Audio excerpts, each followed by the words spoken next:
بسم اللہ الرحمن الرحیم الحمد للہ وحدہ والصلاة والسلام علی من لا نبی بعدہ۔ یہ کچھ سوالات آئے ہوئے ہیں، ان میں سے ایک سوال آیا ہوا ہے کہ میں سرکاری ملازم ہوں، ہم سے ہر مہینے جی پی فنڈ کٹوتی ہوتا ہے اور اس پر حکومت سود دیتی ہے، جس کو جی پی فنڈ کا نام دے کر لوگ استعمال کرتے ہیں۔ کیا جی پی فنڈ پر ملنے والے سود کو استعمال کر سکتے ہیں؟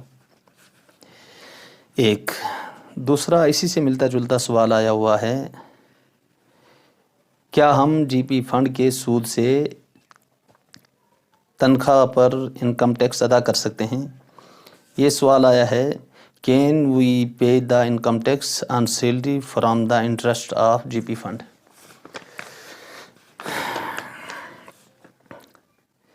آپ کی تنخواہ سے ہر مہینے جو رقم کٹتی ہے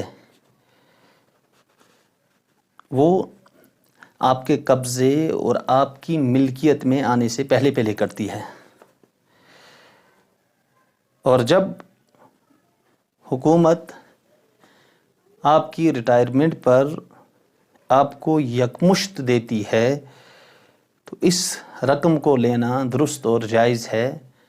شرعی طور پر اسے سود نہیں کہیں گے، بلکہ اس کی حیثیت عطیے اور انعام کی ہوتی ہے، اس لیے اس کے لینے میں کوئی بھی مذائقہ اور حرج نہیں ہے۔ اگرچہ حکومت نے درمیان میں اس رقم کو بینک میں رکھ کر کے سود بھی حاصل کر لیا ہو، پھر بھی آپ کے لیے یہ رقم لینا جائز ہے۔ اچھا، اس کے برخلاف جو آدمی بینک میں اپنی اختیار سے رقم رکھتا ہے، اس پر بینک جو زائد رقم دے وہ سود کہلاتا ہے۔ اس کا بذات خود صارف کے لیے، صاحب مال کے لیے استعمال قطعی طور پر جائز نہ ہوگا۔ یہی وجہ ہے کہ اگر کوئی شخص کسی رقم پر قبضہ کر لینے کے بعد، اپنی کسی رقم پر قبضہ کر لینے کے بعد پروویڈنٹ فنڈ میں، جی پی فنڈ میں جمع کرے تو اس پر ملنے والی زائد رقم وہ سود کی ہوگی، اس کا استعمال اس کے لیے جائز نہیں ہوگا، اس لیے کہ اس نے یہ رقم اپنے اختیار سے رکھی ہے۔ لہذا جی پی فنڈ پر ملنے والی اضافی رقم کو آپ استعمال کر سکتے ہیں، اس لیے کہ سود میں شامل نہیں ہے، بلکہ شرعی طور پر اس کی حیثیت عطیے اور انعام کی ہو جاتی ہے، لہذا اس کا استعمال جائز ہوگا۔ ایک اہم سوال آیا ہوا ہے، وہ سوال یہ ہے، کیا ہم انکم ٹیکس میں سود کی رقم دے سکتے ہیں یا نہیں؟ سود کی حرمت، اس کا عذاب اور اس کی تباہ کاریاں، اس سلسلے میں ایک کلپ ریکارڈ ہو چکی ہے، وقت نکال کر کے اسے ضرور سنیں۔ سود کی حرمت قرآن و حدیث میں اس قدر بیان کی گئی ہے کہ ہر ایک ایمان والے کو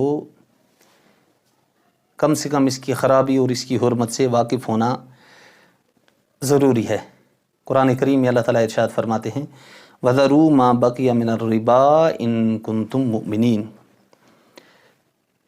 اور جو کچھ سود کا بقایا ہے اسے چھوڑ دو اگر تم ایمان والے ہو۔ اور جو لوگ سود سے باز نہیں آتے، ان کے بارے میں اللہ تعالیٰ نے جنگ کا اعلان کرتے ہوئے فرمایا، فَإِن لَّمْ تَفْعَلُوا فَأْذَنُوا بِحَرْبٍ مِّنَ اللَّهِ وَرَسُولِهِ،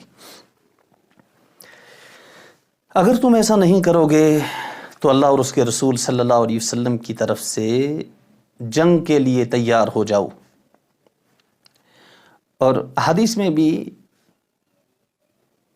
کئی موقعوں پر آپ صلی اللہ علیہ وسلم نے اس کی خرابیوں کو بیان فرمایا۔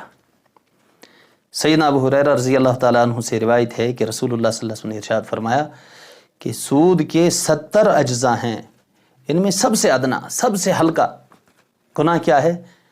ان ينكح الرجل امہ، یا سود کھانے والا ایسا ہے جیسا کہ وہ اپنی ماں سے زنا کرے۔ جہاں تک سود کا تعلق ہے تو علماء کرام نے اس کے 3 مصارف بیان کیے ہیں۔ اول یہ کہ اگر مالک معلوم ہو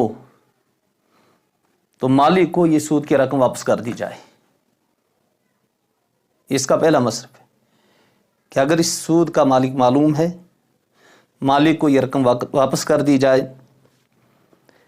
دوسری یہ کہ اگر مالک معلوم نہ ہو یا واپس کرنا ناممکن ہو، واپس نہیں کر سکتے ہیں، تو بلا نیت ثواب اس کو صدقہ کر دیا جائے۔ اگر اس کا مالک معلوم نہیں یا مالک کو واپس کرنا ممکن نہیں، اس صورت میں بغیر ثواب کی نیت کے اس کو صدقہ کر دیا جائے۔ اور تیسری یہ کہ بعض حضرات نے اسے رفاہی کاموں کے اندر استعمال کرنے کی اجازت دی ہے۔ اچھا، سود کی رقم کو اس طرح صدقہ کرنا ضروری ہے کہ خود صاحب مال کو اس سے کسی طرح کا کوئی نفع حاصل نہ ہو، اور رفاہی کاموں میں لگانے کے بعد بھی صاحب مال کو کسی طرح سے نفع حاصل نہ ہو۔ مثال کے طور پر کسی نے کوئی راستہ بنا دیا سود کی رقم سے، اب اس راستے کا صاحب مال کے لیے، اس آدمی کے لیے استعمال کرنا جائز نہیں۔ کسی آدمی نے کہیں پر کوئی بیت الخلا بنا دیا، کوئی ٹیوب ویل لگوا دیا، اب اس آدمی کے لیے اس کا استعمال کرنا جائز نہیں ہے۔ اس صورت میں تو یہ اپنے استعمال میں لانے کے مترادف ہوگا، جو کہ جائز نہیں۔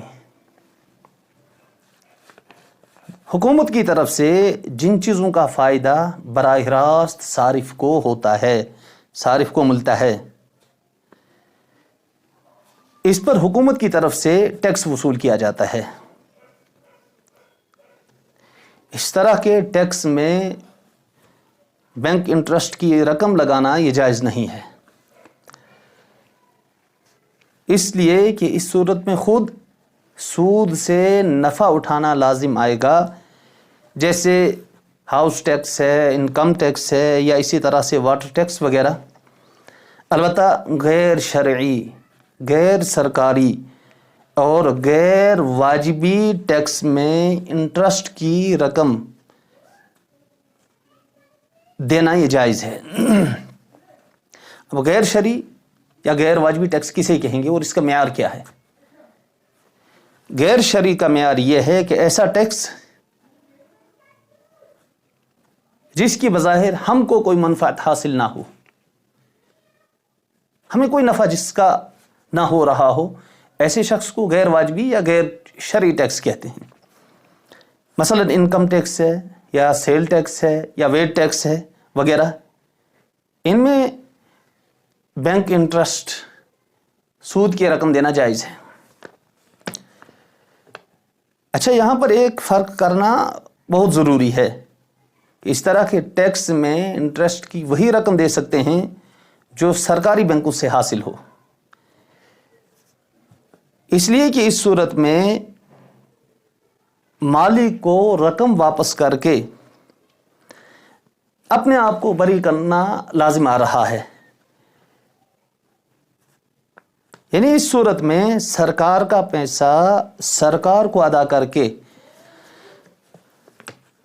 آدمی اپنا آپ مال حرام سے بچاتا ہے، اس لیے یہ صورت جائز ہے۔ لیکن اگر پرائیویٹ بینک کا انٹرسٹ ہو تو اس صورت میں ان ٹیکسوں میں یہ رقم نہیں دے سکتے۔ اس فرق کو اچھی طرح سے ذہن میں رکھیں، اس لیے کہ یہاں پر مالک کو واپس کرنا لازم نہیں آ رہا ہے، بلکہ اپنے مفاد کے لیے، اپنے فائدے کے لیے اپنے نفع کے لیے غیر مالک کو یہ رقم دینا لازم آ رہا ہے، جو کہ شرعی طور پر جائز نہیں ہے۔ اس وقت کے اعتبار سے ایک اہم بات، اہم مسئلہ وہ بھی ذہن میں رکھنا بہت ہی ضروری ہے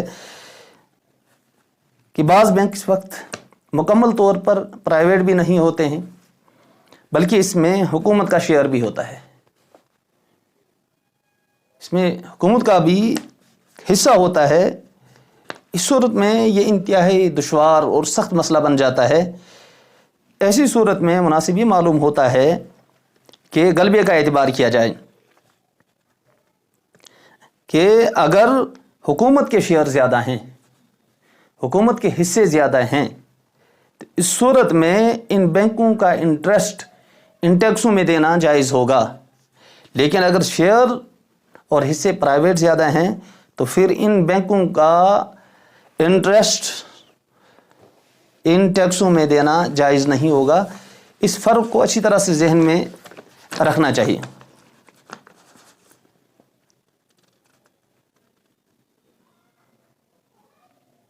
اللہ تعالیٰ عمل کی توفیق نصیب فرمائے۔ صدقہ جاریہ سمجھ کر دین کی بات کو دوسروں تک پہنچانا بڑے اجر کا